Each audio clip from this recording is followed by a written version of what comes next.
Today we are traveling in the Judean Desert. Road number 1 takes us east from Jerusalem to the Jordan Valley on the way to Jericho and the Dead Sea. We will pass by Maaleh Adumim, the Good Samaritan National Park, an archaeological museum, Metzpeh Yericho, and then, about half an hour from Jerusalem, we turn off right from the main road, about 1.5 kilometers, and reach the site of A Nebi Musa. This site is considered by Muslims to be the tomb of Moses. Some Muslims believe that it is a shrine in his honor, while not elaborating on the aspect of the burial place. In the Jewish tradition, Moses' burial site remains unknown, but it would have to be somewhere on the other side of the Jordan, as the Torah tells us that God did not permit him to cross into the land.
The tradition of this site being considered the burial place of Moses apparently began in the beginning of the 12th century, after the conquest of the land of Israel by Salah A Din, or Saladin, who captured the land from the Crusaders, from the Christians, and ruled over the land.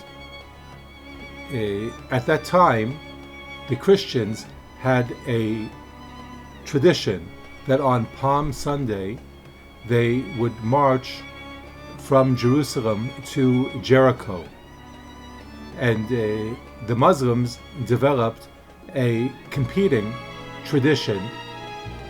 On the same week, Muslims would gather from all over the land to this place, to A Nebi Musa, to the burial place of Moses, and would have a week-long festival. So the two communities, the Christians and the Muslims, would be celebrating their holiday along the same road, the road from Jerusalem to Jericho. Some would say that it was a type of a political statement by the Muslims to be present at this place at the same time that the Christians were celebrating their holiday. The site is administered by the Waqf, the religious council under the Palestinian Authority. It has a tomb structure over the tomb and a mosque. Both of those buildings are not open to non-Muslim visitors. Israelis, Jews, Christians, tourists from around the world can visit this place, but only Muslims are allowed to enter the mosque and the tomb building itself. Around the mosque and the tomb, there is a large structure that consists of a khan.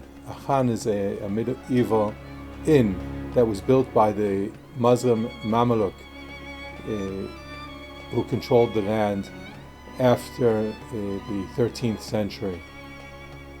So it's a very, very beautiful scenic building, and it has a very interesting story.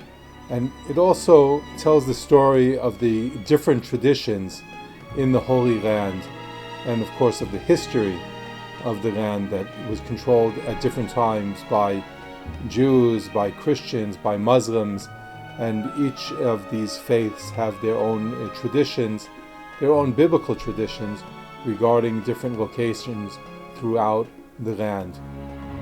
So it's a very interesting place to visit. It's kind of off the beaten track. Aside for Muslims who come from Israel and from around the world to visit and to pray at this place, other people also visit, but it's not one of the main places that the tourists would reach when they come to visit Israel. If you are watching this video and enjoying it, please subscribe to my channel and share your comments. If you have any questions or thoughts on this video or ideas on other places you would like me to visit and to upload to this channel, then tell me about it, and I will try to get more information up on the channel. And until next time, this is David Ha'ivri, touring around in the land of Israel. Be well. Shalom.